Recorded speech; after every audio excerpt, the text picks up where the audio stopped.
ready. This is going to be exciting.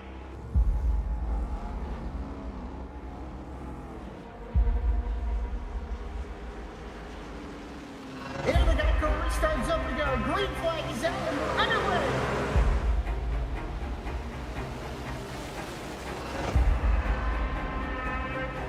Just a few laps into this. Oh, the 37's getting loose. Oh, and he saves it. Oh, they're going 3 wide.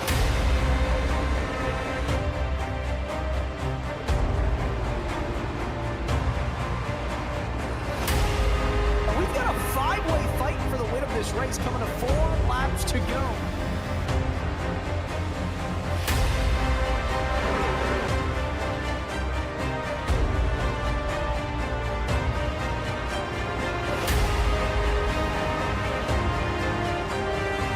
He's gonna win it here in spectacular fashion.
Ladies and gentlemen, welcome to Road America, all the way up here in Wisconsin, Yankee Town, for some of us rednecks is like we like to call it.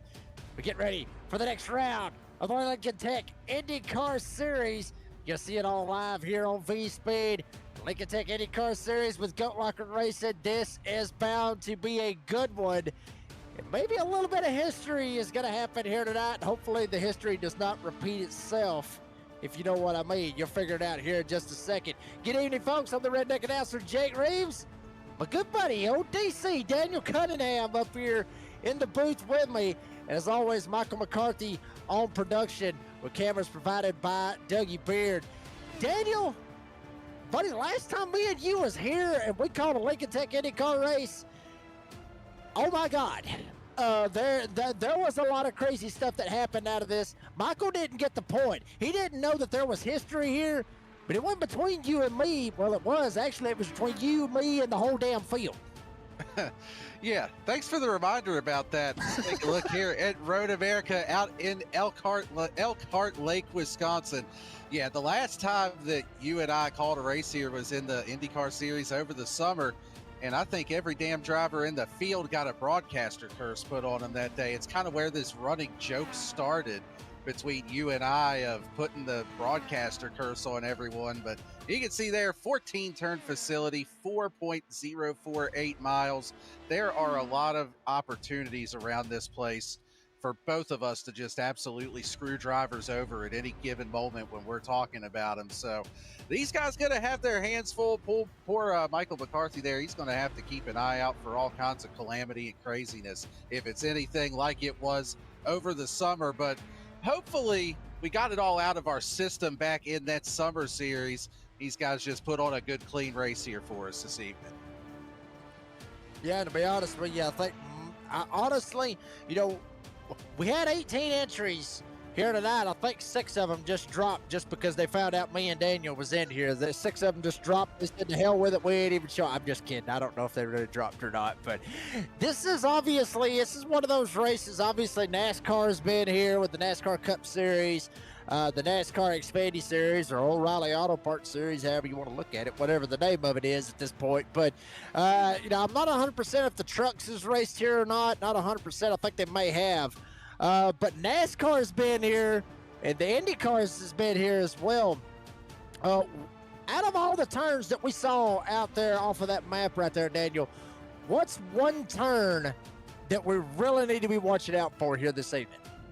It really seems like those last few turns, turn 12. Good God, I can't even talk today. I'm screwing myself over before we even get started. Tricky one. Maybe that's what I need. About turn 12, 13, 14, all the way through there, just looking at the track here in qualifying, looking at the way these guys were running it during practice. There's gravel and debris all over the place.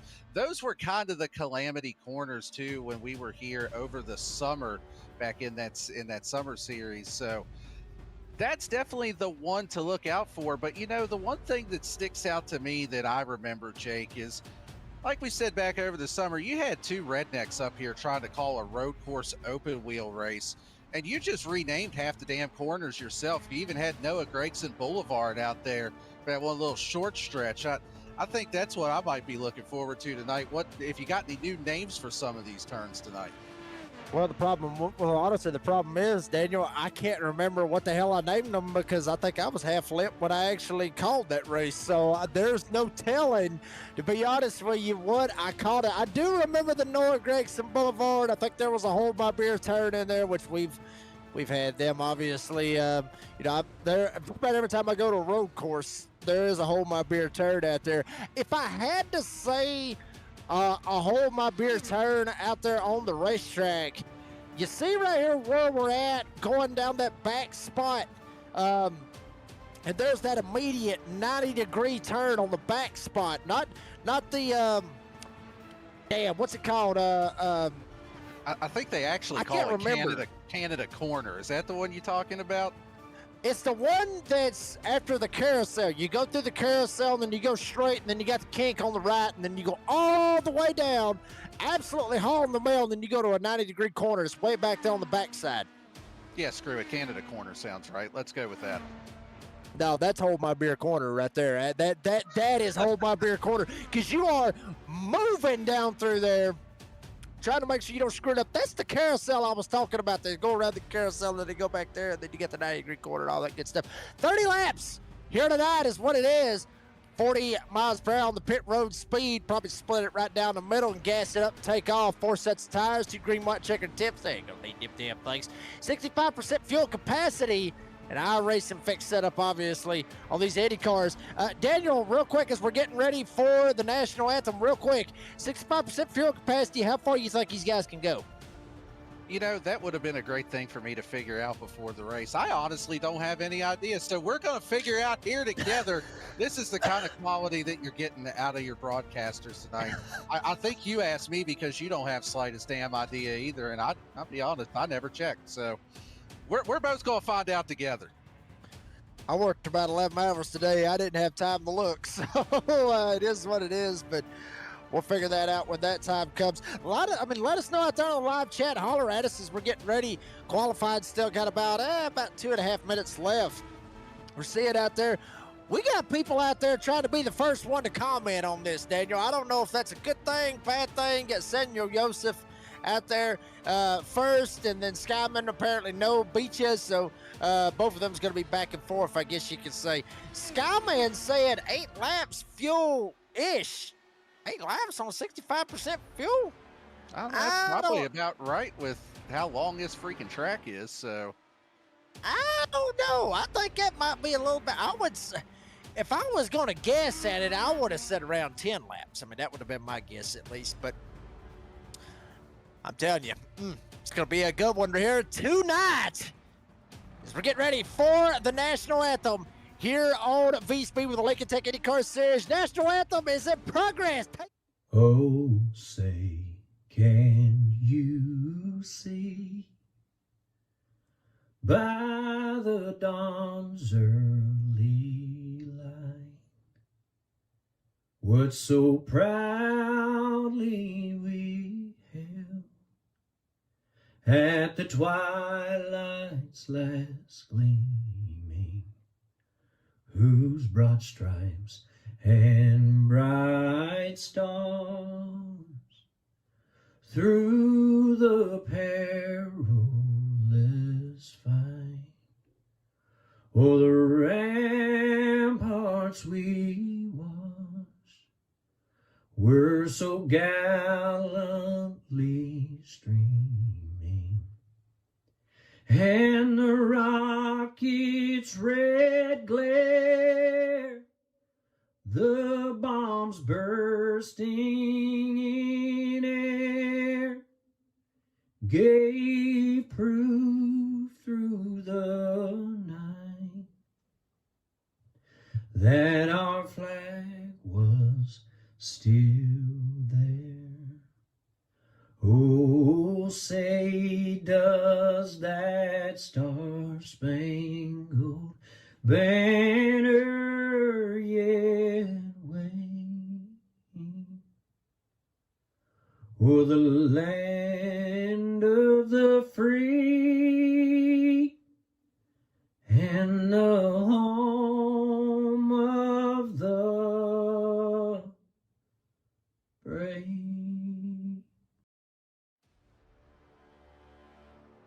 Oh, baby, I can hear them now here in Wisconsin. USA, USA. If you don't love the national anthem, find you a different country to go to, because that is an absolute beautiful, beautiful rendition of the national anthem here tonight at Wisconsin's own Road America. We're getting ready.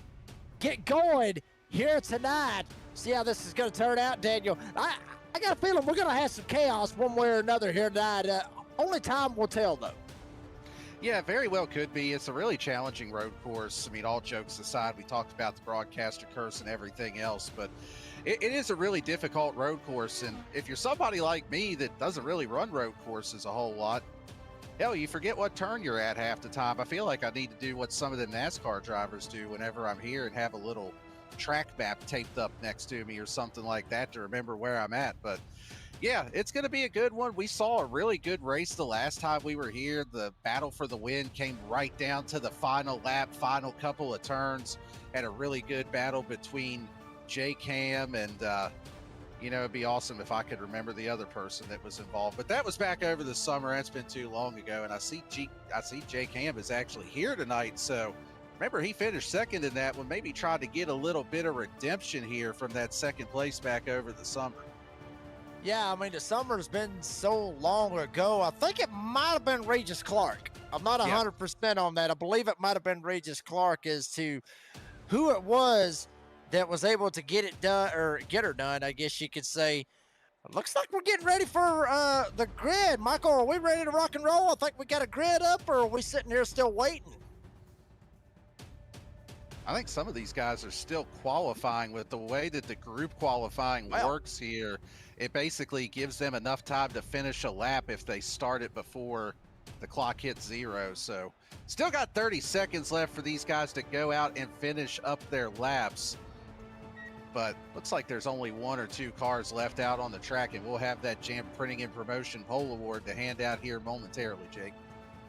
Yeah, absolutely. I guess while we got the opportunity, since they're out there still getting it going, we don't know who's on it yet, but we're going to find out here in a second. But want to give a little bit of love, obviously, to Jam Printing and Promotions for the Pole Award. And since forming in 2013, Jam has contributed printing and promotional sponsorships to more than 60 local nonprofits with a primary focus on organizations that assist veterans, women, and children.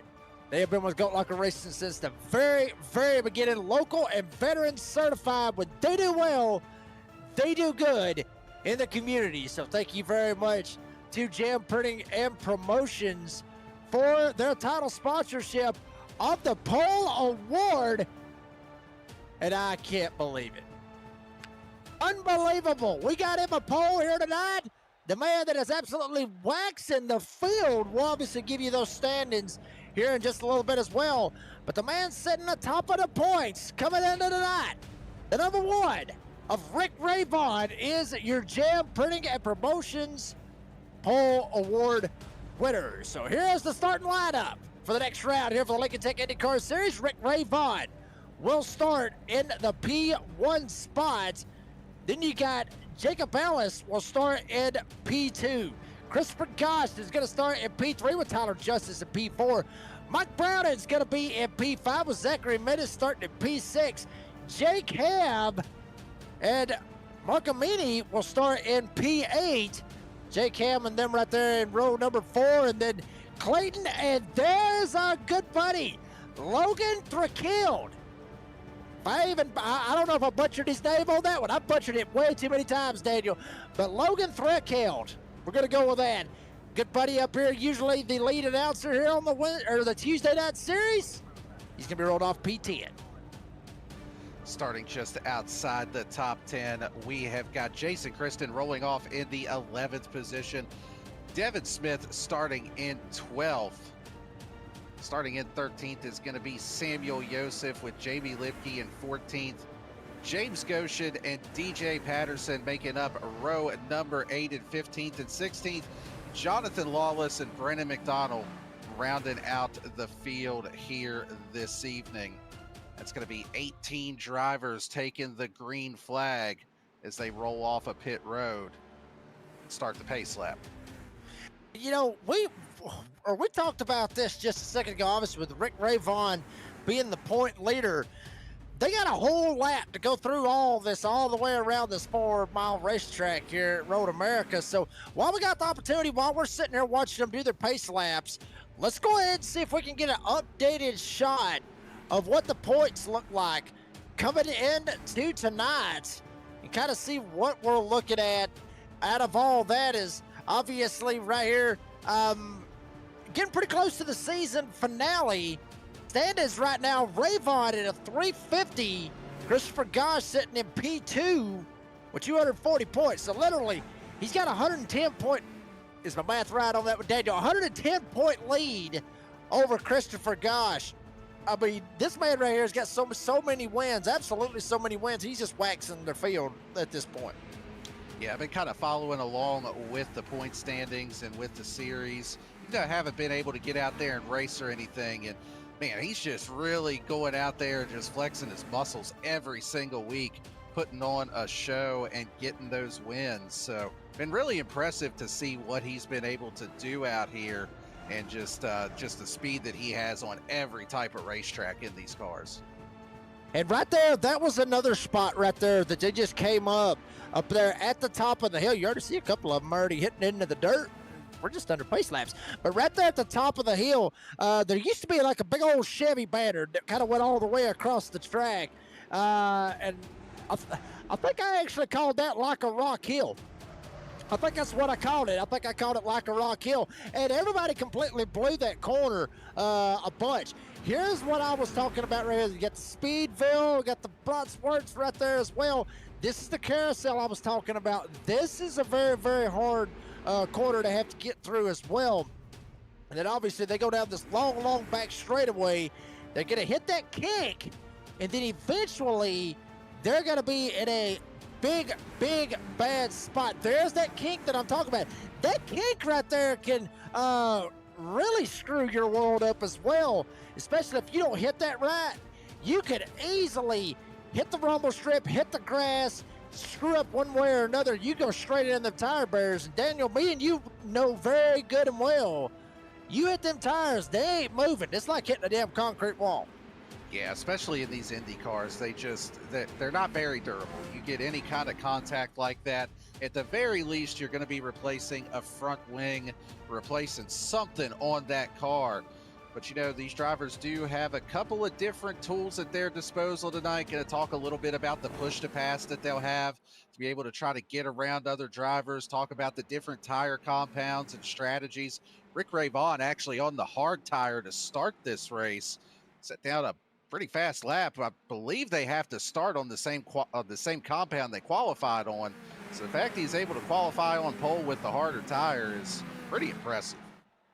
Yeah, absolutely. And that little 90-degree corner I was talking about, that was the hold my beer corner that I was talking about, that you could easily blow it and send it into the sand trap. We saw a lot of that back in the summer series. But folks, the pace car is off. We are at Road America.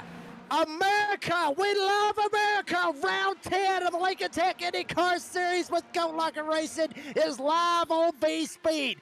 Rayvon gas it up. Barney's still waving the flag way after all 18 of them get by. And we already got one. Jacob Ellis driving it off into the sand trap on the first turn.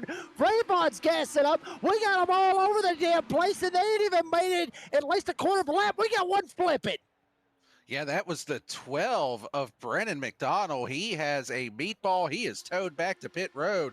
The 085 of James Goshen also showing a meatball flag after that first lap. But yeah, you mentioned Jacob Ellis going through the sand trap there. He was able to avoid hitting anything, no damage, lost all of his track position, but still got all 4 tires on it. So, I mean, all things considered, it could have been a worse start for him. Yeah, it could have absolutely been drastic for Jacob Ellis right there. I mean, but he's able to slide it in there, make something happen one way or another. Rick Vaughn trying to get away. Christopher Gosch is not going to let him get away. Front 2 trying to gas up, carry on. Tyler Justice back there trying to hold on to the P3 spot. Here's Rayvon. Here's Gosch. Here comes Justice. They hit the 2 kinks. This is the one I'm talking about.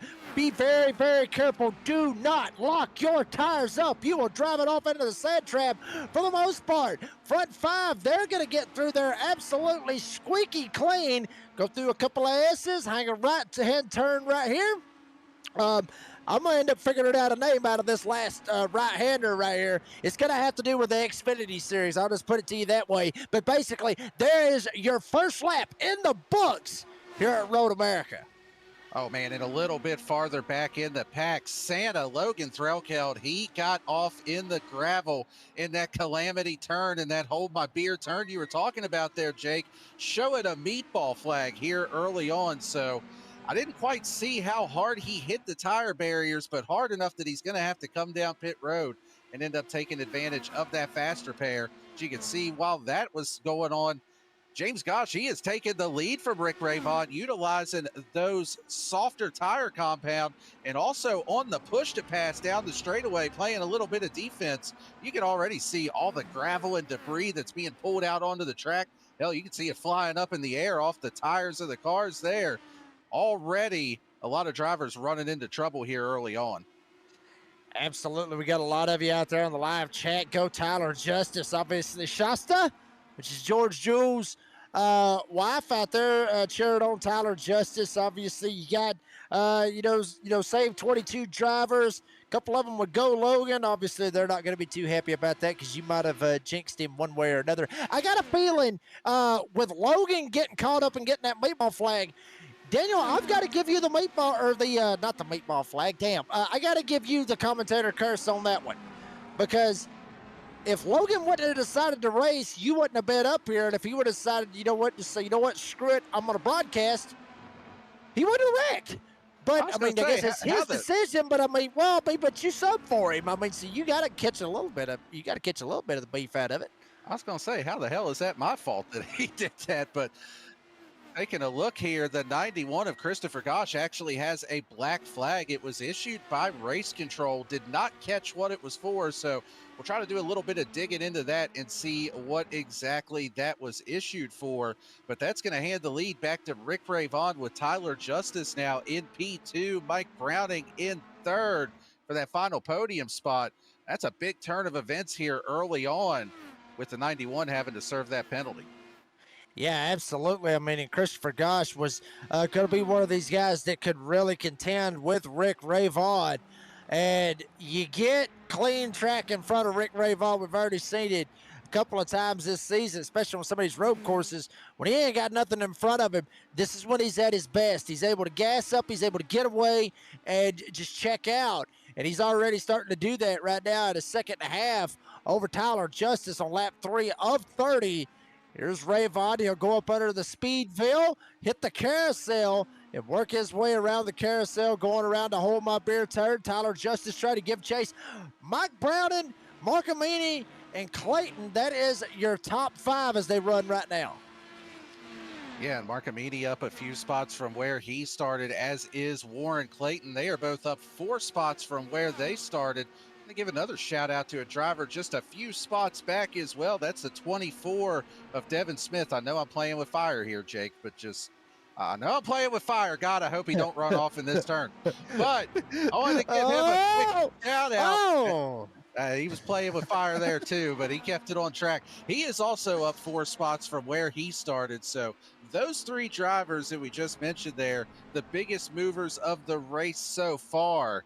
And Devin Smith got a few more spots that he can pick up here. He's got one right in front of him there as well with Jake Ham. So to see if he can make a move as he's getting close, he's looking to the inside down the front straightaway. Doesn't look like he's quite going to be able to get hard enough into that turn to make it stick, though. yeah, but I mean, I think honestly, Devin Smith may be trying to do that on purpose. If you think about it, just try to dive in there, maybe make Jake Ham overdrive the car. You know, obviously Jake Ham been very, very fast here in these Lincoln Tech Indy cars. But I mean, you dive it in there right off the bat. You show the front wing. You show that you're trying to be aggressive to dive it in there. You believe it or not, Daniel, I mean, you can attest to this as well. It can screw some people's worlds up. By the way, it wasn't a Chevy battery, it was a Corvette battery, but that's beside the damn point from what I was talking about earlier. But you know, just showing your nose, just showing the front wing, it can, you know, it can screw people's minds up. It can make them overthink what they're doing. They may look up in their mirrors, see them, may overdrive the corner, drive it completely off a track, and then you didn't even have to really fight them hard. You just dive it in there just to show the nose, just to try to fake them out. I mean, we see it happen all the time.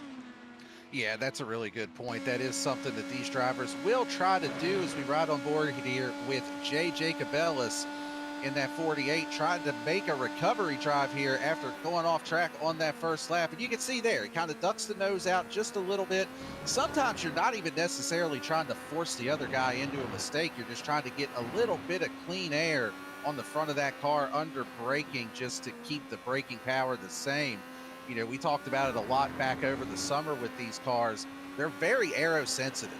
So you lose that little bit of front downforce. As you can see here, Jacob Ellis actually going to the grass. Man, he's got a couple lanes to pick from, and he says, screw it, I'm going to make my own. He was on the push to pass down the straightaway. A bold move there by the 48, but he's going to make it stick getting into turn number 1. He's going to set his sights now on Jake Ham to see if he can get that number 7 spot. Man, that had me a little bit worried there, but I'll tell you what, Jake, if he would have gone off track and would have put it in the tire barrier, that was on McCarthy because he picked the onboard, not me. Absolutely. I agree with you 100%, Paul Michael McCarthy. Doing a fantastic job on the production as always here on the Tuesday night Lincoln Tech IndyCar Series. You see, I mean, and Ham looked like he more or less just pulled out of the way and let Jay Jacob Ellis just drive right by him and gas up and carry on. And like you said, I mean, he's kind of on a bounce back. He's trying to make something happen right here. He already screwed up lap 1, turn 1, trying to put it in the back of his mind, knowing that 30 laps here at Road America, 30 laps on a 4-mile racetrack, that is a long damn time to have, you know, plenty of time to be able to try to battle back, try to make something happen. As we already see him one right here, that was Patterson in the 45. Ain't even got a wing on the front of it, but obviously with fast repairs, he got a brand new one. As Rick Ray Vaughn still holding on to the lead. Big gap right now over Tyler Justice. It was at 1.5 seconds a while ago. Damn, it's actually pushing 4 seconds.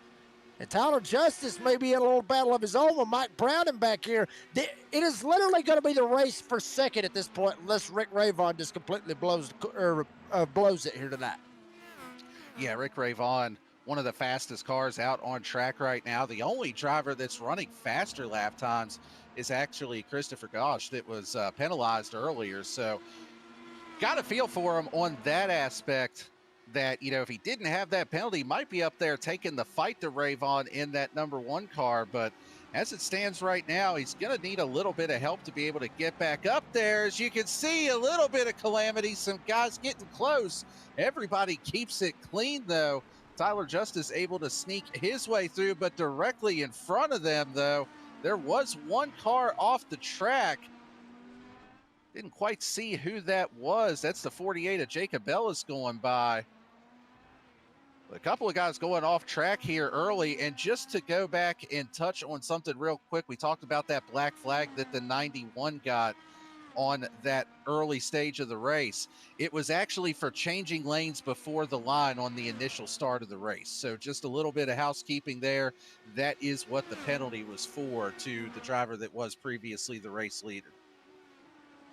Wow, I mean that is unfortunate. I mean, really, right there at the start. I mean, you don't even get the opportunity to even make it in the first turn, but it's self-inflicted, though, Daniel. I mean, Christopher that was Goss close second in the there. points almost ended up really screwing himself right there. But I mean, you would figure, not trying to throw him under the bus here or nothing, but you would think Christopher Goss being second in the points, you'd think he would know that, and he's already putting himself in a bad spot. Honestly, with the way it was running right there at the start, he was the only one, I think, that would probably be able to contend with Rick Ravon for the win here this evening.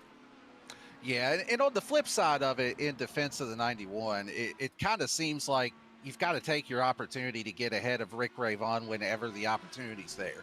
So you see that, you want to try to get ahead of him, you want to try to control the race, especially being on the two different tire compounds like they were. So I totally get it, but yeah, it's definitely, it's a little bit harder when it's something self-inflicted like that you're going to be going back and kicking yourself saying, man, I wish I had that one back. Yeah, absolutely. And little funny thing, everybody else can't see it on here on VSpeed, but Daniel, if you get a chance, you go over and look in the broadcast chat, you'll see exactly what I'm trying to talk about and how I feel about the whole deal. But anyway, that's beside the point. You may get a good laugh out of it. McCarthy will probably laugh so hard he may end up actually really coming through here on VSpeed. But Ravon got it out in the 5 seconds. Justice tried to hold on from Brown and about a little over a second back from him. The Marcamini is absolutely wearing out Mike Brown, and Brown had absolutely tried to hold on to it. There's Marcamini sending it into Hold My Beer quarter. Then you go through the Snake and S's up through here, and then basically go through the last quarter right here, which can really throw them off. If they hit that Romo strip, they can slide over and get a little sand on their tires. Then it's game over after that. But 7 down out of 30. Daniel, we were talking about 8 laps. We were talking about 8 laps on fuel and everything else.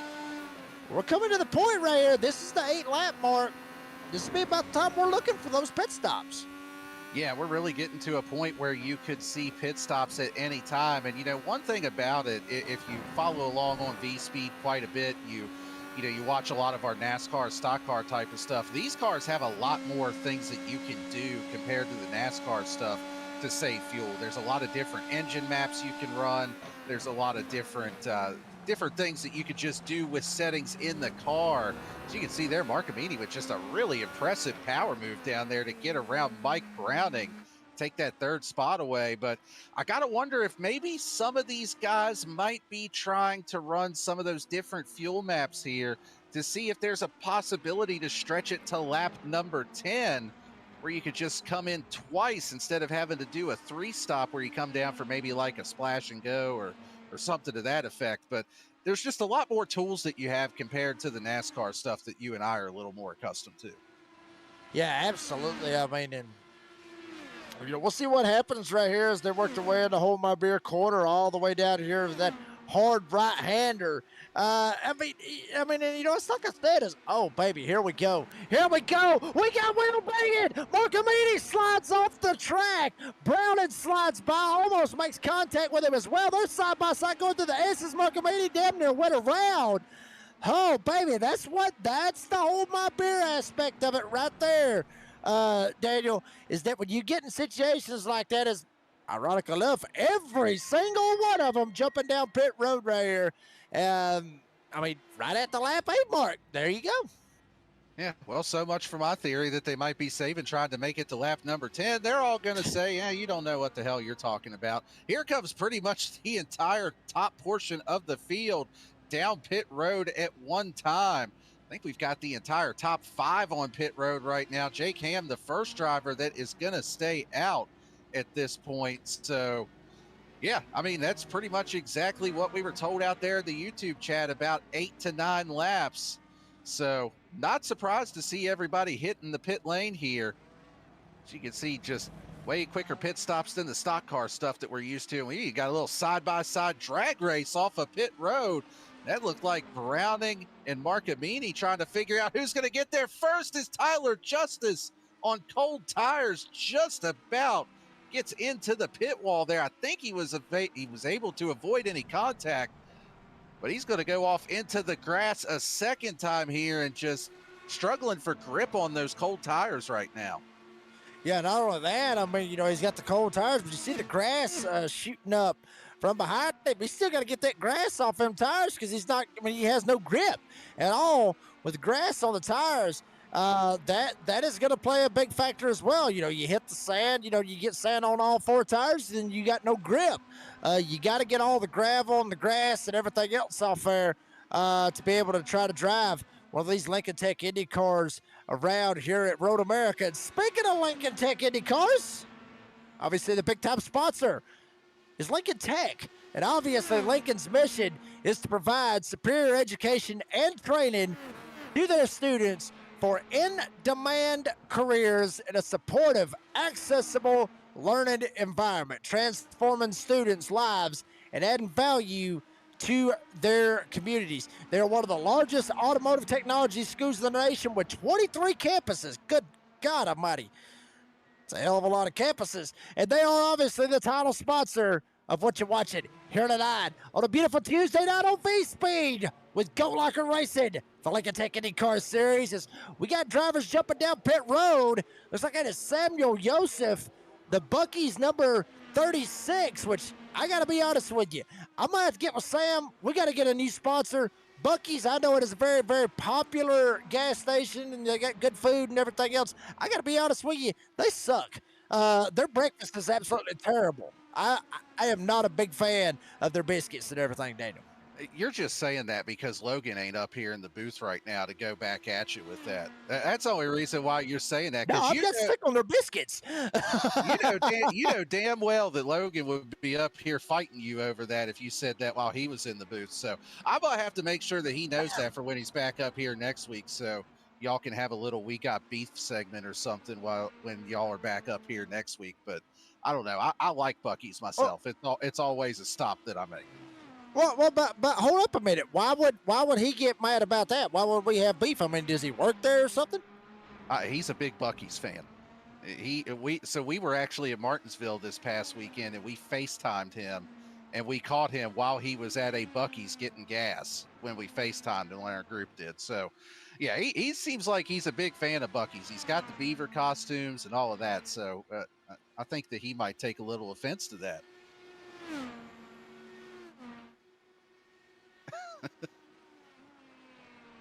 I believe that one. My bad. All right. Anyway, Marcamini up there sitting in second after Tyler Justice couldn't keep it on the track, and Mike Brown not too far back from him. And it's starting to get to that point, Daniel, where it seems like everybody's starting to kind of get spread out right here. I mean, the closest battle is you're seeing right here on your screen, Marcamini and Mike Browning going for the second spot. Maybe about 3 seconds back, you got Jacob Ellis back there sitting in the fourth spot. Justice back about 4 spots, or 4 seconds. Maybe Clayton trying to catch up to Justice, but it is somewhat very spread out, which is normal for what you would see on road courses. Not just the IndyCar Series, not just Lincoln Tech IndyCar Series, but road courses in general. Yeah, road courses in general do have a tendency to get a little bit spread out, like you had mentioned. Just taking a look here at the timing and scoring, you see that 91 of Gosh, he's back up in the top 10, running in the 9th position right now. Actually had just gotten around Jake Ham about a lap or two ago to pick up another spot, and still turning, I mean, just incredibly fast lap times. He's actually one of the only drivers on track right now that's in that 1 minute 45 second bracket. So still going to be able to make some spots, make up some ground from that early race penalty, but going to have quite a ways to go to get there, as he's actually cut the gap down to Devin Smith now under a second. Curious if he'll try to use maybe a little bit of push to pass to get around that 24 car. Yeah, I mean, very good possibility. We'll see how that ends up working out and see if they decide to go for that because they push to pass. It's like nitrous. I mean, literally, I mean, that's more or less what it is. I mean, it's not, but I mean, that's the way that I've always looked at it. The push to pass is like nitrous. You hit a button, you go a little faster. But I mean, once you run out of it, you're screwed. I mean, you can't just jump down pit road and say, hey, fill it up. Nah, that ain't how it works. You just don't fill it up. You basically, if you burn through it in the first 5 laps of the race, you may have a hell of a lead. If you don't blow it and hit the wall, but once you use it, it's pretty much game over. Yeah, once you use it, it's gone. You can see there over on the scoring pylon, the push to pass remaining. Everybody starts out with 200 seconds of it. Rick Ravon, he ain't even touched the damn thing so far. He's up there running P1. He hasn't touched it. See Warren Clayton there in 6th. He's only got 53 seconds left. He's been pretty judicious with how he's been using that here so far. Christopher Gosch there in the eighth position, still got 155 seconds left to try to get up around some of these other drivers. So that's one of the things that's always kind of interests me with these road courses is just how do you decide to use it? You see some guys that'll not necessarily use it to try to pass people, but they'll use it to play defense. You get one of these long straightaways, especially like that uphill on the front straightaway, get a car close behind you, they'll start to catch a little bit of draft. Well, you might just use the push to pass to try to keep them behind you as opposed to trying to use it to get around somebody. Yeah, absolutely. I mean, and doing everything that they can right here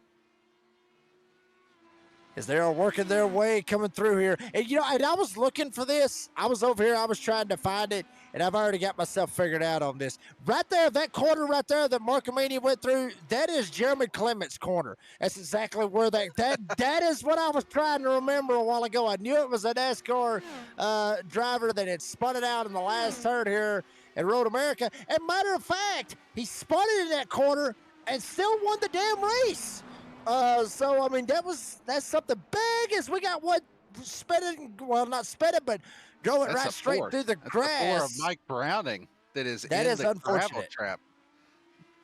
See Tyler Justice able to get by for the number 4 position as well. So Mike Browning losing 2 spots there. Jacob Ellis got by, Tyler Justice got by. It looked like he was trying to maybe play a little bit of defense as the 48 was driving by to try to outbreak him and keep that position. Got in just a little bit too hot and off into the gravel trap she went as Tyler Justice now side by side trying to find a way around. Or no, I'm sorry, Justice already got around. This is a little bit further back we're looking here. This is Warren Clayton and Zachary Bennis. Zachary Bennis actually just got by for position over the 117 of Warren Clayton. So another battle for position here, but Clayton on the wrong end of that deal. Yeah, I mean, just a minute ago, I was sitting here talking about, everybody's spread out. This is what you're going to get at a road course. And then sure as hell I say that, you got about 3 or 4 battles going on. That's what you get here with Goat Locker Racing. Is you have no idea what's going to happen each and every lap, Daniel. I mean, we've learned that time and time again with Patrick Dravick and Jamie Barkis's vision here, with Goat Locker Racing.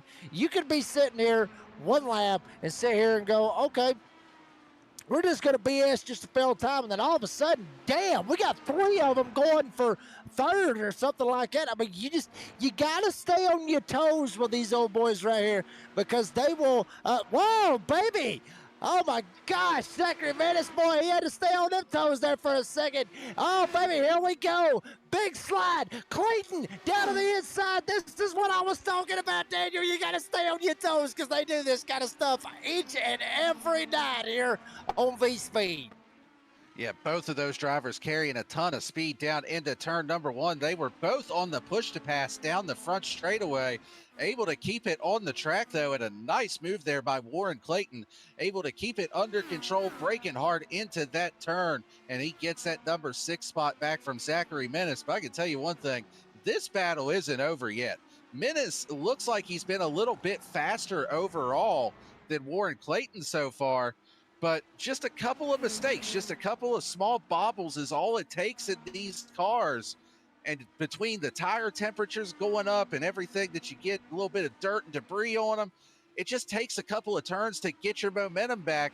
As you can see right there, Zachary Menace all over the back bumper as he goes off into the gravel trap, into the grass. That's definitely not going to help the cause. And he's going to have to get those tires cooled off and cleaned off yet again to try to make another charge here. Yeah, I mean, it absolutely. I mean, you know, if you sit here and think about it, Warren Clayton, we see Warren Clayton battling right there with Zachary Menace.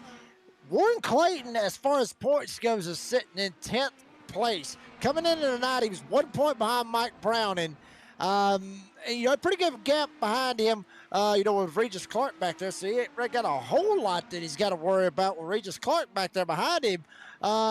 You know, and Mateus Marcamini sitting back there in 12th. So, but you know, pretty huge gap, if you will, from 10th to 11th. Clayton right there trying to get a spot on Brown, and Brown, he's already had his issues a while ago. And Jake Camp not too far up the road trying to go after Devin Smith. So the points is tight. They are tight, believe it or not. But it's the battle for second is the big point as far as the points goes. With Rick Ravon winning like 6 or 7 races in that area so far this season. So, but this man right here, Christopher Gosh, this is like, I hate to do this because I'm going to end up hurting some people's feelings. But this right here, Christopher Gosh has got like the Denny Hamlin feel right here. You know, I mean, literally he does, because he was the one driver that could be up there battling for Rick Ravon, and you kind of feel bad for him because he screwed himself. The only difference is Denny Hamlin didn't screw himself, as Crew Chief did. Yeah, he definitely has shown the speed. Right now, he's kind of trapped behind Zachary Menace trying to find a way around. But he caught right back up to the back of that 31 after Menace had his little, we'll call it an off-road excursion that he had there just a lap or so ago. But right now, I mean, he's closed up to the back of the 31, but just hasn't been able to find a way around. So going to be curious to see here. Does he try to set up a dive bomb, or what does he try to do? I mean, we're in that window to see a second pit stop here as we're on lap number 16. So it's getting to that point that maybe he's just going to be patient, ride behind him here, and just wait until after this pit cycle plays out. Yeah, I believe that's exactly what they may end up looking like. See if they jump down pit road, may end up waiting another lap, because Rick Ravon, he's already took the lap, and he's on lap 16 right now. So I'd say probably this time around, probably jump down pit road. Line up that live chat out there. You know, we're still seeing, you know, a couple of you go Logan, go here, go there, and everything else. If you want to tell us where to go, we can go. But I mean, other than that, you know, line it up out there on live chat. What you doing here tonight? Let us know where you're watching from. Daniel, I say it each and every night. We don't want your address. Just, you know, just a state would be fine. You know, let us know what part of the country or what part of the world you're watching from. Let us know who you're pulling for.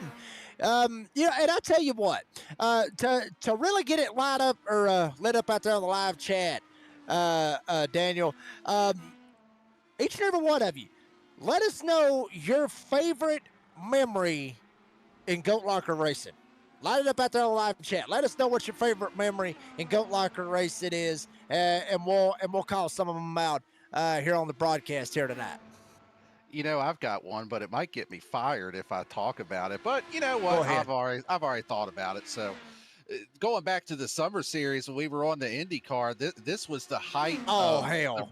This was the height of the broadcaster curse when I picked Patrick Drabick to win at Pocono. And the storm knocked his power out before he could take the damn grid. There's some thunderstorm or something rolling through, and it knocked his power out before he could even take the green flag. So he said some words to me in our broadcaster chat that I can't repeat here live on the air. It was all in good fun after the fact. I mean, he laughed about it, and we joke about it now, but that was the height. I think that was actually like a week or two after the Road America race that we were talking about earlier. And yeah, that I still give him a hard time on that sometimes. I was actually shocked that you showed up the next week. That is what got me, that you wasn't on the sidelines, that you didn't get fired. I was like, damn, he's really here. He didn't get fired. He is here. So that is good, obviously, to see that as well. A couple of you out there in the live chat. Shasta saying, great broadcast, you guys, as always. Skyman watching from old VA, I'm assuming Virginia, so that's what I'm going to go with on that. Heather watching in Illinois, and Shasta from Lakeview, Michigan.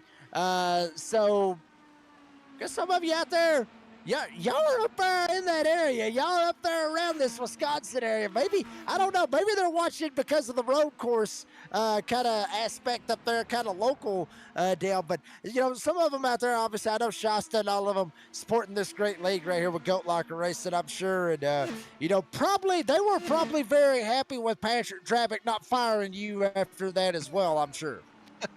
Yeah, he had ample opportunity on that, but I'm still here. Oh, he did. He ain't kicked me to the curb yet, so I guess by now I must be safe from it. Yeah, absolutely. Maybe I shouldn't speak too soon on that, though. It's never too late. Oh, I'm sure he's probably watching out there in the live chat going, yeah, just go ahead and say something. Oh, what the racetrack?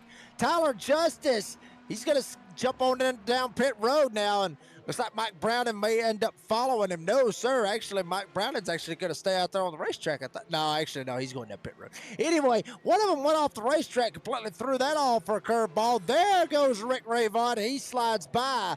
Justice, Browning, and Clayton, they go down pit road. Jacob Palace about 13 seconds back from Rick Rayvon. And Daniel, I can't remember. Have you called any Lincoln Tech IndyCar races this season, or is this your first one? This is my first one of the fall season. I haven't done one since we were back there in the summer series. Okay, so basically, this man right here, I talked about it a second ago. Rick Rayvon has literally come straight out of the gate. And when I mean straight out of the gate, I mean straight out of the damn gate. I think he won the first race. If I'm not mistaken, I believe he won the very, very first race. And it just seemed like, okay, well, and me and Logan were sitting here thinking the whole time, okay, well, we never heard of him. We've never heard of Rick Rayvon. We haven't heard of him from the summer series. This, new guy coming into the league. Don't know a whole lot about him. We'll talk about that here in a second. This is getting bad. We got him in the grass where they're trying to save it. Zachary Minutes had to check up. Damn near lost it his own. Another one driving off in the grass as well. Oh, my God. 3 wide on Corvette Hill. Good God almighty. This is getting good now. Yeah, that was Warren Clayton in the 117 that putting that car in the air just a little bit like he's over there at the X Games or something. Able to hang on to it, though. You can see Zachary Minnis there just ahead, was able to get by, but that had the opportunity of taking a lot of cars out, but everybody able to hold on to it, get it pointed in the right direction. But yeah, that was a little bit close there. Yeah, I mean, that right there had the makings of a redneck's famous last words right there. That is exactly what it is. And if y'all don't know what I'm talking about in the live chat, I'm not going to say it here on V-Speed, because if I do, I will get fired. I'm not going to say it. I will say this. It does involve a beer, and it does involve me doing something stupid, or you doing stupid, whatever you're to do it. Because 9 times out of 10 is something that is going to be absolutely so stupid, your ass is going to end up in the hospital. That's exactly what it's going to be, or worse. But not saying that was going to end him up in a hospital, but that was literally, hold my beer, watch this. And it had the vibes there for a second as they were possibly 4 wide right there at the end of Noah Gregson Boulevard. Yeah, that was a little bit crazy, but something I'm keeping an eye on here. Of course, there is a 12-second gap between our first 2 cars, Rick Rayvon and Jacob Ellis. But Jacob Ellis has actually been running faster the last few laps. He hasn't been running enough that he would be able to get up there and of course, right as soon as I talk about him, puts the right rear in the gravel trap. I'm telling you, man, I'm having flashbacks to that summer series race. So that's exactly what happened on the last one too. I'm telling you, we've even got McCarthy here in the production truck laughing at me over that one. But he's been turning some really fast lap times. It just kind of makes you wonder if it wasn't for that first lap with just absolutely shipping it off into the grass. It's another situation kind of like the 91 of gosh, what could have been. Turning really competitive lap time, still a solid night, but man, just got to wonder if you don't give up all that track position. Yeah, I mean, in all this time that you've talked about him, he's literally lost a second to Rick Ray Vaughan. So, I mean, you really did. I mean, literally, I mean, he was at about 13.1, then he hit the dirt, and then it went all the way down to like a 13.8. So, damn, Daniel. I mean, what is it? What is it with you and Road America? Like seriously, as we're 11 to go, coming around 10 to go here. Next time Rayvon hits the line, but what is it with you and Road America? I mean, have you? I mean, have you raced here and absolutely screwed the pooch so bad that you have put a curse on yourself on this racetrack? You know, now that you mention it, I have. I've only ever run one. I've only ever run one league race at this place, and it was an Xfinity League race back. It's another V Speed series that I used to race in regularly, and I think I was like second in points that season going into that race. I think I hit everything but the damn pace car on that particular race, ran it off track a bunch of times, and that was where my season just absolutely unraveled. So, you know, I think you might have just solved the mystery here, Jake, that I just screwed up so bad at this place, the one and only time I've ever raced here, that now all I got to do is just talk about somebody here, and it's going to bite them too. You know, I will say this because obviously I have the same feel. Yeah, I do have the same feel that you're talking about here. You know, obviously here, and I'll go ahead and put it to you like this: it was the Xfinity Series. Well, actually, I think it was the whole damn NASCAR weekend. They was all going to be at not Rockingham, hell, Road America. He was going to be here. I think it was right around the 4th of July, you know, when they was running at the time. You had the 4th of July and everything else. Now, this was like 2 or 3 years ago. And I was going to run an Xfinity Series race, official race. So it actually counts towards your I rating and your safety rating, and you're going against guys from different race shops and all that good stuff. And I was going to run an official race here. Thought about it, you know, screw it. You know, back then, you know, I was running for the official racing points and everything else. And I drive into the corner off, ironically enough, off Noah Gregson Boulevard. And drive into the last corner at that hard left-hander, and I hit the brakes, and I locked them damn things up. And I smoked the tires, and I took out 5 guys when I was coming down through right here, coming to that left-hander. I took out 5 guys, and all 5 guys were absolutely pissed. They was not happy with me. They got mad at me. One of them was a good friend of mine that I was actually in Discord with at the time. They were mad at me. I said, I'll never race here again. And to this day, I have not raced at Road America anymore, but I feel like that I've got a curse just like you, Daniel. So, I mean, yeah, I feel your pain, brother. I really do feel your pain. Yeah, I mean, I don't know what it is. And, you know, the bad thing is it ain't even just here. We've joked about it in Discord. We've joked about it. Hell, we were even talking about it during the fundraiser race a few weeks ago, that it just seems like I have that ability to just put that curse on people. We were talking about it's actually a good fundraiser idea.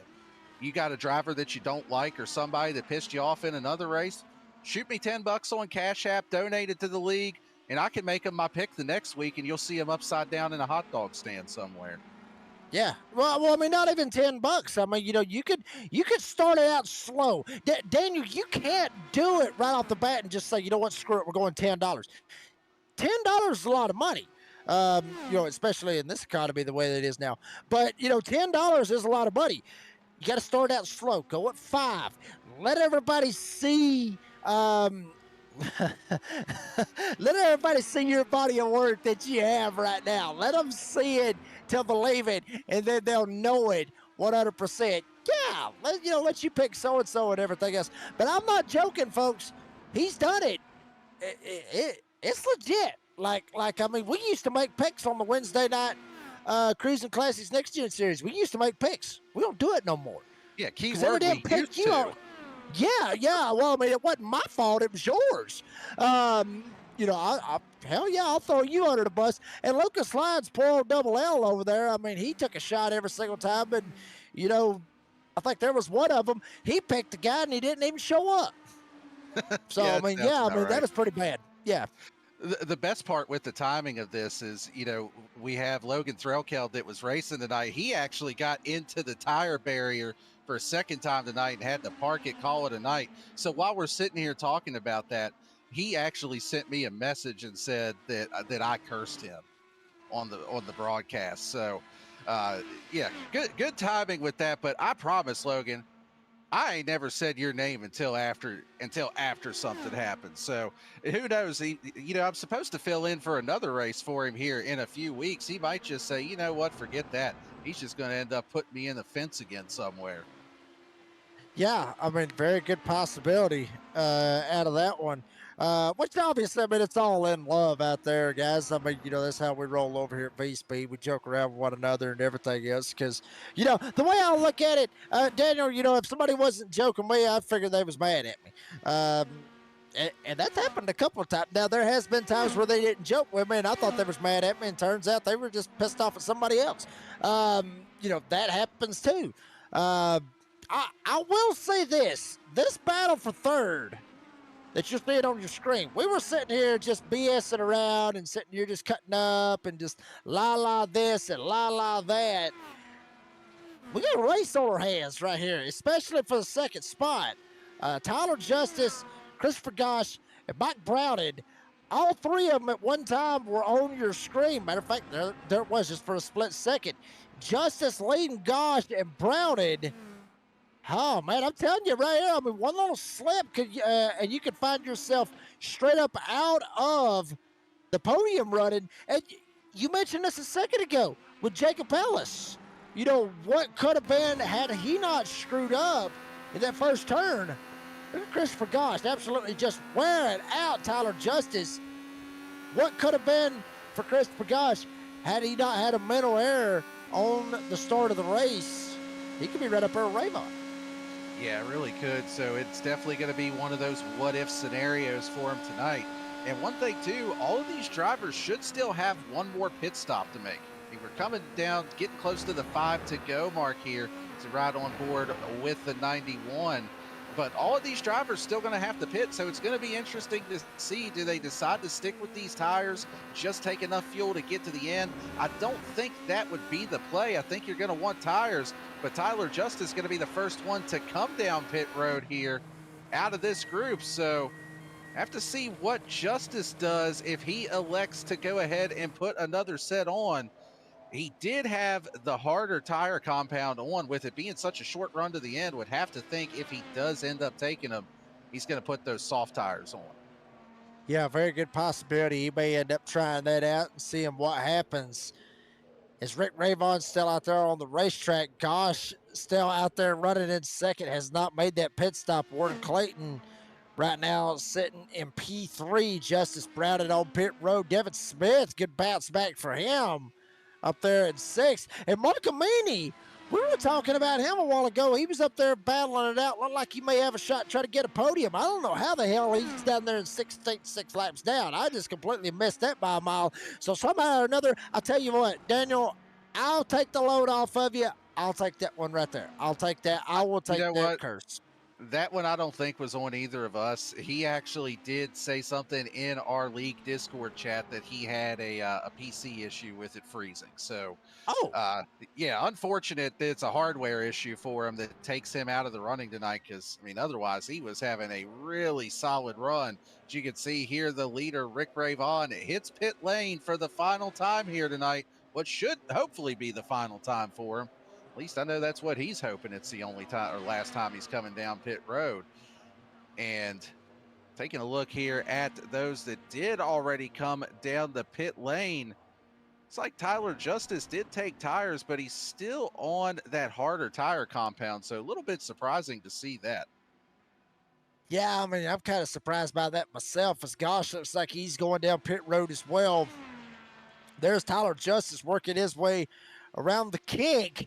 Then going right, left, a little bit more left, and then he is going to take a hard right here. Got to make sure maybe he's got to drive in there one-handed, keep one hand on the wheel, one hand on his beer, make sure he didn't spill it. I mean, that is a hard corner. I mean, it's like I said, Daniel, these is Indy cars. I mean, check it out. Just riding on board with Tyler Justice. You see him just absolutely cranking the wheel and trying to make it stick any way that he can. But these corners, granted, being you, we don't watch a lot of stock car racing. We, know a whole lot about all that. But these corners, even for these Indy cars, some of these corners are very, very tight. And you got to be methodical.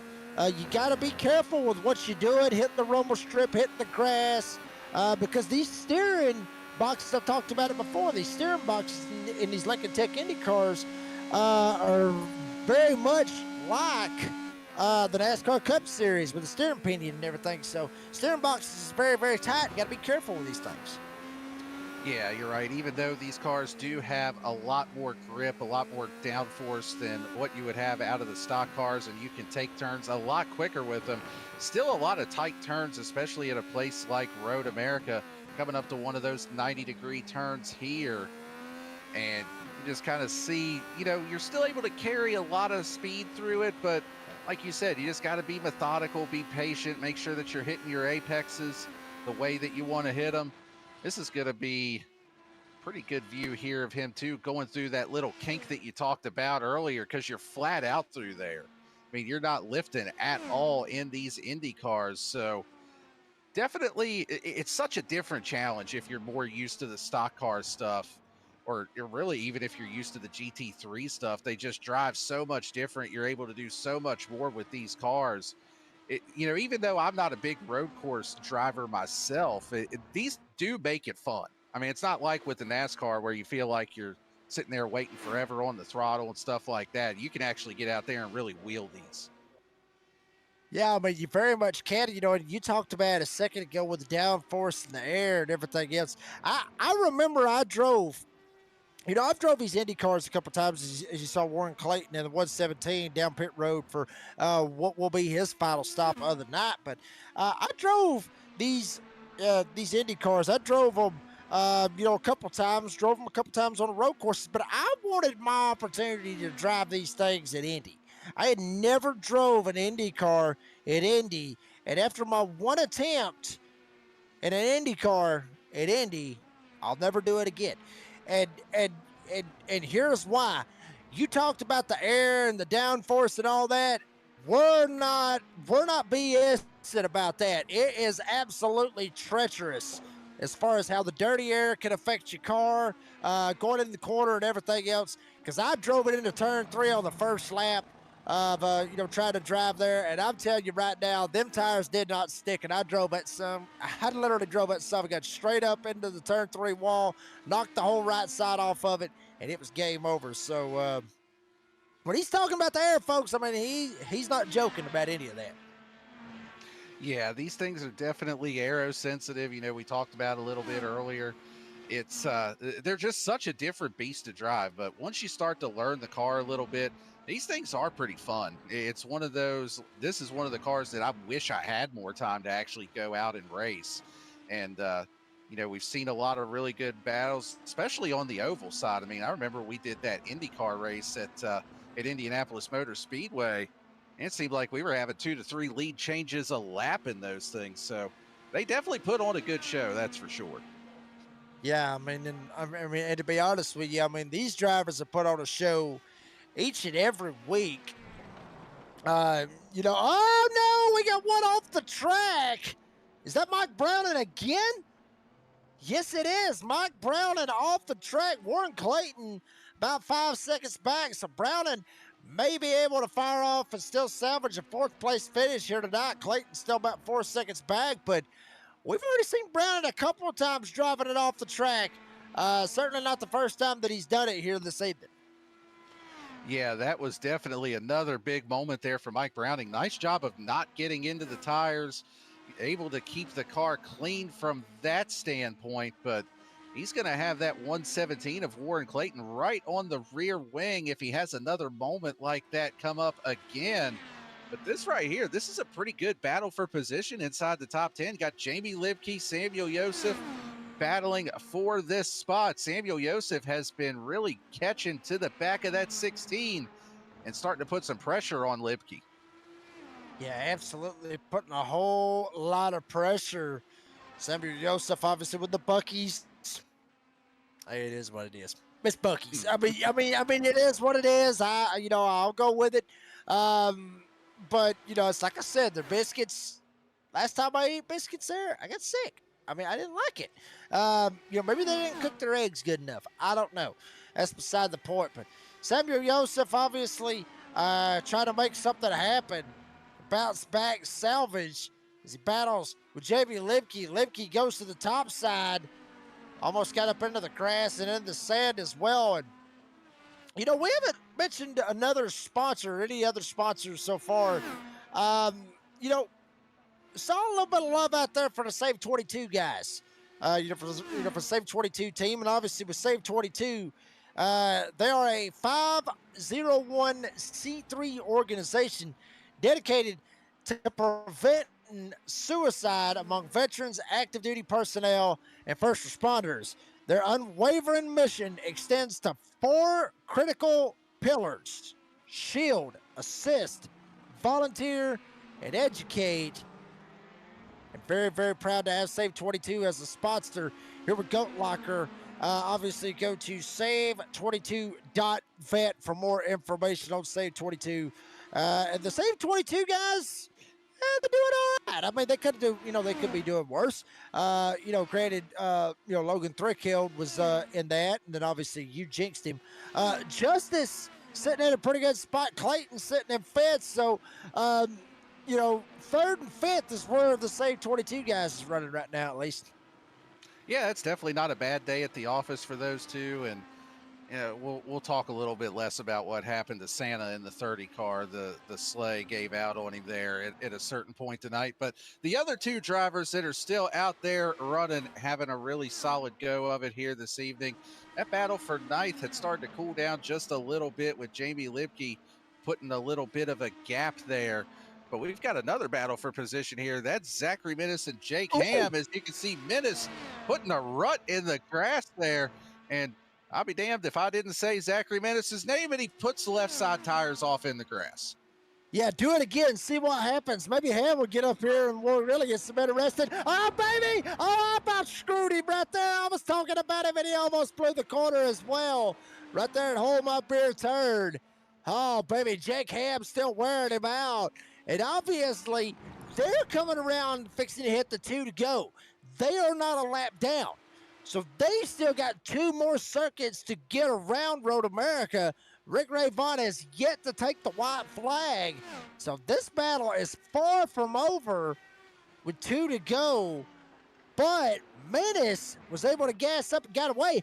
I think, honestly, when he hit that grass, I think it freaked him out so bad. He said, to hell with this. I'm going to gas up and try to get away from him. I don't want to get myself in a bad situation or get myself in a situation like I was in. Maybe it's like when you're going down the highway, you start to doze off a little bit. You hit that rumble strip over on the side. Maybe it just woke him up a little bit. That's all it was. He just needed something for a little eye opener here for these last 2 laps. Light a little fire under him, but I mean, you're 100% right. Menace has absolutely pulled away from Jake Ham ever since that little moment. As you can see over there on the scoring pylon, Rick Ray Vaughn in the 1 car has taken the white flag. It is 1 lap to go for the race leader that has just absolutely dominated this event here this evening. Yeah, the only reason we haven't really talked about him is because there ain't been a whole lot going on around the 1. He has pretty much kept it clean, kept it green, and kind of went on about his business. Sure, I mean, he has been the dominant car here that day. Let's not shy away from the fact on that. But certainly, with Christopher Gosh, even catching him right now as we speak, he's trickling it down. Wasn't 27 seconds a while ago. Now he's got down 25 and a half. Not sure if Ray Vaughn's just kind of floating around the racetrack here or not. But certainly, I guess you could say he did get a gift from Christopher Gosh at the initial start here this evening. Yeah, he definitely did, because Christopher Gosh has actually been able to cut into that lead and has been consistently turning faster laps. Now, granted, Rick Ray Vaughn's got a big enough lead that he could just be out there cruising saying, hey, I just want to take it easy, get this home to the checkered flag. But still, either way, I mean, it wouldn't be a Sunday drive for him out there if not for Christopher Goss having that early incident. But either way, if you're Rick Ray Vaughn, you'll take it. He is coming through the final turn, getting ready to go back up to the hill to take the checkered flag for yet another dominant win here at Road America. And there you see it. Rick Ray Vaughn starts first, finishes first, leads pretty much the entire race. And he is your winner here at Road America. Good Lord have mercy, Rick Ray Vaughn. Literally racking up the win total here with the Lincoln Tech IndyCar Series and pretty much putting the padlock on the points championship. Christopher Goss about 27 seconds back. He has yet to hit the line. Eventually he will, and he just did. 27 seconds behind Rick Ray Vaughn. Tyler Justice obviously sitting in the third spot. The battle is on somewhat for fourth. If we look, Warren Clayton, Mike Browning. See what happens there. There's Browning back there. Here comes Warren Clayton in the 117. Oh, Browning off in the grass drove again. it off the track. I jaked him on that one. Give me that one. Give me that one right there. I'll take that. I'll take that. I'll take that one right there. I was talking about it. I figured they was close. Let's give it to him. Let's see what happens. And sure enough, we give it to him. All right. He drove it right off the damn track right there in Jeremy Clement's corner. But, oh, baby. But, I mean, in all honesty, the night does belong to Rick Ray Vaughn, and very deserving that it should. Yeah, he definitely earned that one, kept his race clean. I mean, even if you win by that amount, you've got to still go out and have a clean night, got to keep it on the track. And at the end of the day, I mean, the fact that he just didn't make any mistakes is really the difference. And sometimes that's all it takes, but having the speed that he has definitely doesn't hurt the cause either. It absolutely does not. As I think it was Jake Hammett just slid right by. Took him long enough to actually finally join us here, right here on the straightaway. And check it out. Little wiggle, wiggle, wiggle, wiggle, wiggle, wiggle. That's what Ray Vaughn does after he gets him a win. Little wiggle, giggle, jiggle, and a bobble. Shout out to Wesley Outland, my mentor for broadcasting. But I'm telling you, he is going to wiggle, giggle, jiggle, and bubble all night long. Rick Ray Vaughn gets the win at Road America. We'll get you your race results up real quick. Let you know where your favorite driver finished here this evening as Ray Vaughn's got it parked right there on the front stretch for the Wisconsin fans here tonight. And Ray Vaughn, I mean, literally dominating performance here tonight. Obviously, he gets the win. You gotta wonder for Christopher Goss. Obviously, with Goss in the situation that he was in at the initial start, had he not blowed it right there at the initial start, what could have been between him and Rick between him and Rick Ray Vaughn? We'll obviously ask him about that here very shortly. And Tyler Justice coming home with a P3 here tonight. Warren Clayton comes home with P4, able to bounce back, make something happen, get him a P4 here tonight. And Mike Browning, baby, he dukes a hazard as much as he could here tonight and still ended up finishing exactly where he started in P5. Zachary Menace, well, he had a couple of scares here tonight. He will come home in P6 with Devin Smith in P7. Jake Ham will finish in P8, the last driver to finish on the lead lap. Then Jamie Lemke and Jason Kristen, the top 10. Finishing just outside of the top 10. That's Samuel Joseph in the 11th position. James Goshen finishes in 12th. Jonathan Lawless in 13th. Jay Jacob Ellis coming home in 14th. And there's Santa, Logan Threlkeld, finishing in the 15th position this evening. In 16th is going to be Mark Amini. DJ Patterson coming home in 17th. Rounding out the field in P18 is going to be Brennan McDonald. Righty, let's see what happens. Real quick, we're going to go ahead, step away, let you hear from some of our great sponsors here with Go Locker Racing. Rick Ray Vaughn got him another one. We'll be talking to him along with the other podium finishers after this short break.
Superior quality, ultimate protection, and the highest level of craftsmanship. We make our gloves for the hard worker that wakes up every morning and gives 110%. You deserve the highest quality protective gear that's going to work for you, day in, day out. We know it can be tough deciding what companies to trust for your hard-earned money. It's all in our name. We've mastered our craft to help you master yours. We make our gloves rugged, durable, and designed for you. Whatever the job is, we have you covered. We are your glove station.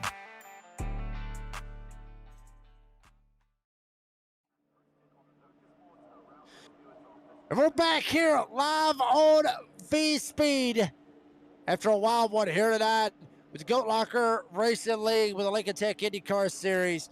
Bring up your race winner. I got to be honest with you.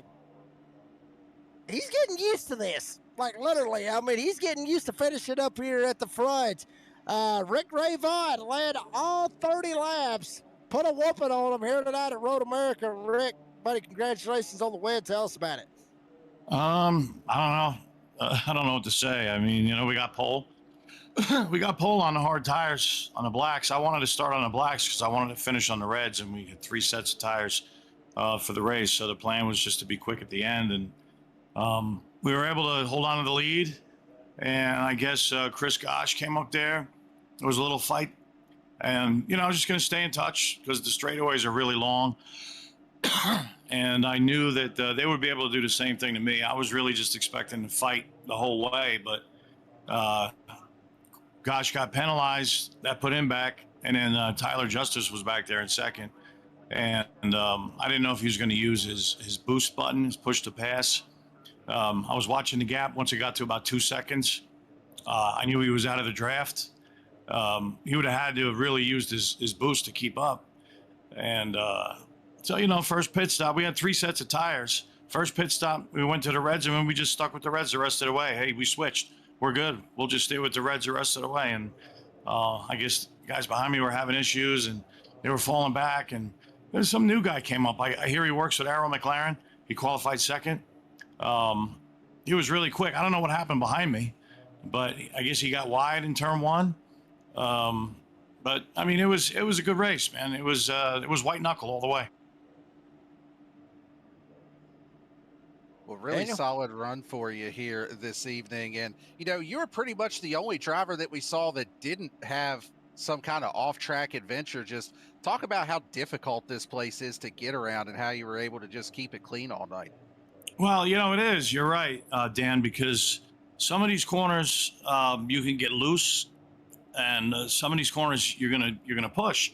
So there's kind of a balance there, and you can't really adjust your. I mean, I guess you could if you want to distract yourself like crazy, adjust your roll bars for just about every corner. But there's a balance there, there's a delicate balance, and you just have to sort of have an eggshell underneath the throttle, and just kind of manage it through the corners, and just do the best you can and try to keep it clean, and that's what we did.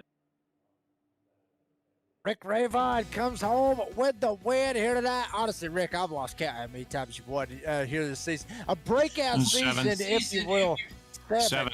Good Lord. Good Lord. I was hoping for, by the way, a whole lot.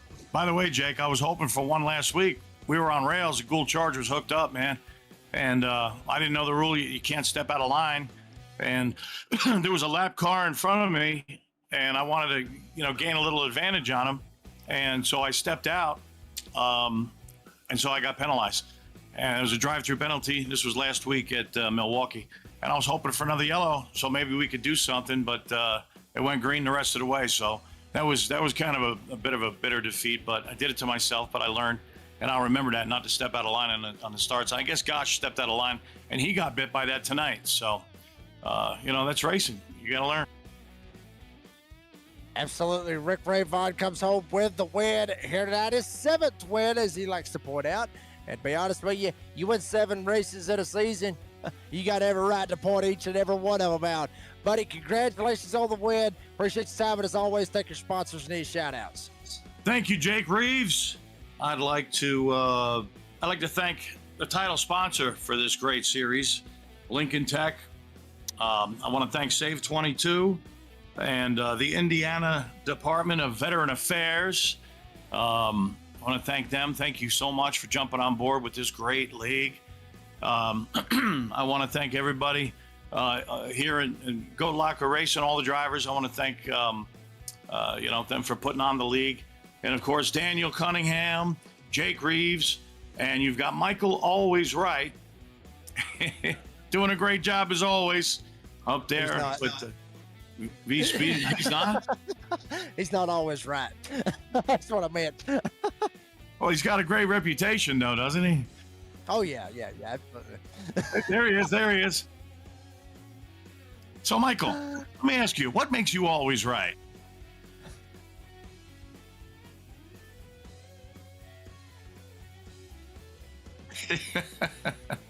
All right, that was Michael Always Right. Now back to Jake and Daniel up in the booth. Thank you, V-Speed. Oh, buddy Rick, buddy, congratulations on the win. Appreciate your time. We'll see you next week, bud. Thank you very much. Oh, by the way, thanks to my wife, thanks to my kids, thanks to the Lord Jesus. How could I forget that? Thanks to the Lord Jesus for dying on the cross for me. Okay, now, God bless you guys. We'll see you next week. God bless you, buddy. We'll see you later. That was Rick Ray Vaughn comes home, gets the win here tonight. We'll go to P2 here tonight. And Christopher Gosh coming home with a P2 here tonight. Chris, buddy, I got to ask you, and I know you're probably going to hate me when I ask you this, but at the start of how it all worked out, just how it was and everything else, if the initial start violation didn't happen, do you feel like you might have had something for Ray Vaughn? Yeah, I don't know. It kind of depends on how much cruise control he was on. Because, I'm sure if I had a 25-second lead, I wouldn't be doing anything stupid. So I bet he had a little extra in the tank, but I think I also had a little extra in the tank, and the draft in these things can keep you with somebody that's a lot faster. I just got to quit shooting myself in the foot. Every start, on every race, I do something stupid, and then the whole race is just trying to get back to where I was, but... Well, you did have a really nice recovery getting back up there to the second spot. Once you got that penalty, just talk a little bit about your mindset and how you approach trying to get back up through the field. Honestly, I was kind of just trying to stay in it and just see where I would end up. I didn't really have any expectations after that. I was just trying to salvage some points and not really worry too much about setting a goal and just figure out where I would shake out. And then I just, it was another guy, and then I catch up to another guy, ask a couple guys on the pit stop, and I guess ended up a lot further up than I thought I would be. I thought I was going to be happy if I got like a top 5 after that. Chris Gosh, buddy, you come home with P2 here tonight. Congratulations on that run. Appreciate your time. And as always, thank your sponsors. Any shout outs? I'd like to thank Jam Printings and Promotions, Lincoln Tech, V-Speed, and Alexander PCs. Short and sweet. Christopher Gosh coming home P2 here tonight. Chris, buddy, congratulations on the run. Appreciate your time. We'll see you next week. Thank you. That was Christopher Gosh. Slides on out of here. We'll go to our third place finisher, who was very... Oh, wait a minute. I said the wrong guy. You got the wrong guy. It's Rick Ravon again. Send me back down. I messed up. I went to the wrong guy. I was trying to get Justice. There he is. Thank you very much, Daniel. I was over here trying to get it lined up, but we got it lined up anyway. Tyler Justice coming home P3 here tonight. Tyler, buddy, congratulations on the one, or congratulations on P3. Tell us about it. Yeah, I ain't have anything for Rick, just like I normally do. It's unless we're on an oval. Still trying to get better on the road course side with these things. Just could never get comfortable tonight. Either had a lot of oversteer or a ton of understeer. Even with ARB changes, I just couldn't find a setting I really felt comfortable with. I think I was pretty much racing Mike Browning for the most part tonight. That was pretty fun. We were kind of he stayed within about second and a half or closer pretty much the whole race, and I think he had a few issues towards the end. So It was a fun race overall. Wish I didn't light up my rear tires leaving pit road and spin like an idiot coming out. That was fun. That was a real lazy spin that I was like, man, I feel like I'm driving a GT3 on cold tires. But nope, I just gassed it up too fast and there she went. So wish we could have got P2. Maybe I could have got that if I didn't do that, because I think I lost enough time where it'd have been close. But can't be mad with P3.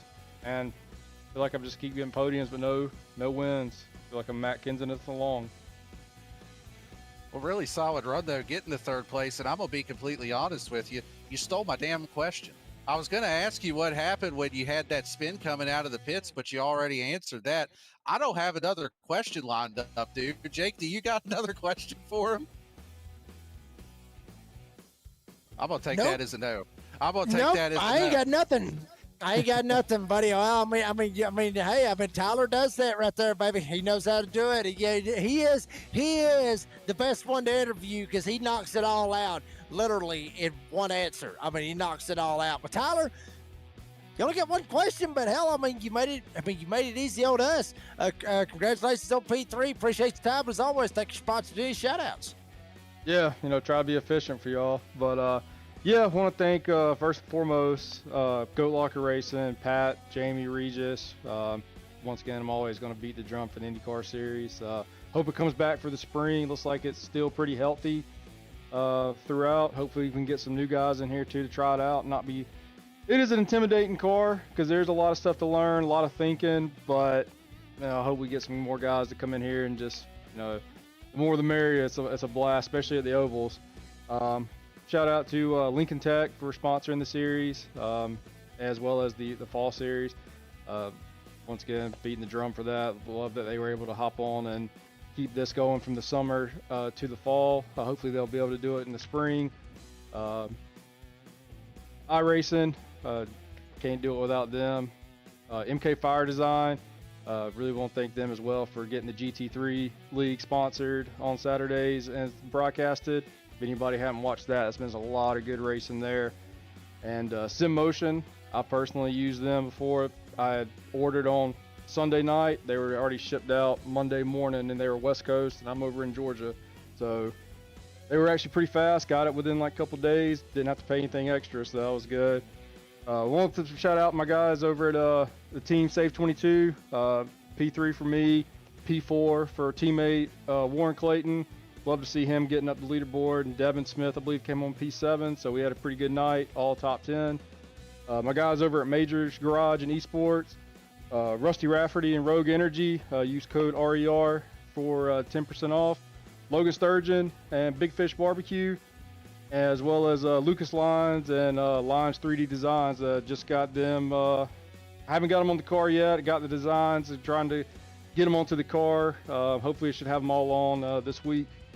But he hopped on. He asked me if I can run some stuff for him, so I was more than happy to get him on the car. Promotional man right there, Tyler Justice comes home with a P3 here tonight. Tyler, buddy, congratulations on P3. Appreciate your time. We'll see you next week. Yes, sir. See y'all. That was Tyler Justice comes home with the P3 here this evening. Great run for all three of them. Great run for all of them. Daniel, buddy, final thoughts on Road America here tonight. Well, the drivers avoided a lot of the broadcaster curse. We didn't have a repeat of the summer series. Still had a couple in there, but it's a tough racetrack out there. But congrats to Rick Ravon on yet another win on the season. But Jake, we head off to another challenging road course next week at Mid-Ohio, and that one is going to test these drivers, maybe even more so than this place here this evening. Yeah, it absolutely is. I mean, Mid-Ohio, this place crazy, man. I gotta be honest with you, because there's so much that has happened at Mid-Ohio. There's so many fights that we've seen, in the NASCAR Craftsman Truck Series. I mean, you remember Chase Elliott getting his win at Mid-Ohio. His very first Truck Series win. Was it Canada? Yeah, that was Canada. Close enough. I mean, hell, they're all about the same at this point. Well, actually, I was fixing to say they had another big fight in the Craftsman Truck Series, but I'd say that was probably Canadian Motorsports If Part 2. you're So thinking of John Hunter Nemechek and Cole Custer, that was also at Mosport. Mid-Ohio's still a hell of a road course. We'll just go ahead and say that. I mean, it's a pretty good little place, and will certainly. Boy, I look like an idiot now, but yeah, I mean, Mid-Ohio obviously is a very fun road course. Oh, now I remember which one it is. I remember, yeah. I remember now. Yeah, that last corner. Yeah, I remember. Yeah, that place is crazy. That will be a trick though for these guys here in the Lake Kentucky IndyCar Series. But with all the downforce and everything else, if they can pull it off at Road America, to be honest with you, Daniel, I think they'll be able to pull it off next week when we go to Mid-Ohio. Yeah, I think that you are correct on that. Got a couple other good races coming up. Iowa, Portland, Laguna Seca, Michigan. I bet you that's the one you've got circled right there. That's basically going to be Daytona or Talladega in these things. And, you know, yeah. I think I have one more appearance in this season a little bit later on. I think Santa's breaking his sleigh back out for Portland in a few weeks. So have to see if he decides that he's still going to get out there and give this another one. Yeah, absolutely. Will absolutely be a pleasure to have you up here in the booth. Obviously, me and you calling tomorrow night with the Cruising Classics Next Gen Series. Obviously, here live on V-Speed, that will certainly be an absolute blast with that. We finally got rid of, the Daytona road course and all that good stuff. Went through Pocono. Now we're going to Dover. Dover is what we're going to have to deal with tomorrow night. That is going to be a very, very fun one with the Cruising Classics Next Gen Series. So we'll see how that ends up working out. If you get a chance, tune in tomorrow night live here on V-Speed, 8 p.m. Eastern Time. You get to hear me, Daniel Cunningham, giving Lucas Lyons a bunch of crap like we usually does on the Wednesday night series. But it will be an absolute blast any way, shape, fashion, or form. Rick Rayvon gets in at Road America. Who's going to get in at Mid-Ohio next week? We'll see what happens. Folks, that's going to do it for this broadcast. Got to thank all the great sponsors here with Goat Locker, obviously with Cruising Classics, Jam Printing and Promotions, obviously Save 22, MK Fire Designs, Invents, Nasty's Restaurant, Bar, Club, Station Above the Yellow Line Podcast, obviously Lincoln Tech for their title sponsorship of the Lincoln Tech IndyCar Series. And can't forget about iRacing, because if it wasn't for iRacing, y'all would be staring at a damn black screen. I can guarantee you that. Got to give a shout out to the drivers for always putting on a fantastic show. And the fans, y'all come out in big old numbers here on V-Speed. And Patrick Travick, Jamie Barkus, Eddie Smith, all of you over there with Goat Locker Racing and V-Speed. Thank y'all very much for allowing us to entertain the fans and call some of the best racing on iRacing. For our great producer, guess he's always right, Eminem, Michael McCarthy, and my good buddy Daniel Cunningham on the Redneck Announcer, Jake Reeves, said as always, say, be safe, be kind, be fast. And folks, we ain't going to Canadian Motorsports Park next week. We're going to Mid-Ohio. Very, very tricky. Up, down, left, right, spinning around all over the place. Round 11. Next Tuesday night for the Lincoln Tech IndyCar Series, Mid-Ohio, 8 p.m. Eastern Time. Well,